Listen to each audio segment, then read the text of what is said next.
శబరిమలై అయ్యప్ప స్వామి దర్శనార్థం గురు వినాయక స్వామి ఆధ్వర్యంలో బాన్స్వాడ నుండి పాదయాత్రగా బయలుదేరి సుమారు 100 మంది అయ్యప్ప స్వాములు మంగళవారం పెద్ద శంకరంపేట వరకు చేరుకున్నారు. గ్రామంలో అడుగుపెట్టగానే స్థానిక నాయకులు మురళీపంతుల ఆధ్వర్యంలో భక్తులు ఘనస్వాగతం పలికారు.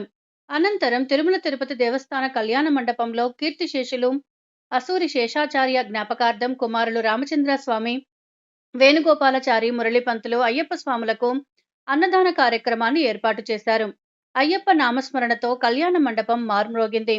భక్తి భావంతో సేవ చేయడం సర్వలోక సేవ అని అసురి మురళిపంతులు ఈ సందర్భంగా పేర్కొన్నారు. ఈ కార్యక్రమంలో రామచంద్రాచారి, పాండు, సుధీర్ చంద్ర, దేవేందర్, అయ్యప్ప స్వాములు, కన్యస్వాములు తదితరులు పాల్గొన్నారు. భూమి శబరిమల మహాపాదయాత్ర ఈ సంవత్సరం 16వ సంవత్సరం పాదయాత్ర కొనసాగిస్తున్నాం. మరి ఇది వేణుగోపాల స్వామి ఆశీర్వాదంతో ప్రారంభమైనటువంటి యాత్ర. మరి ఈరోజు బాన్స్వాడలో ప్రారంభమై ఈరోజు శంకరంపేట పొద్దున్నే చేరుకున్నాం.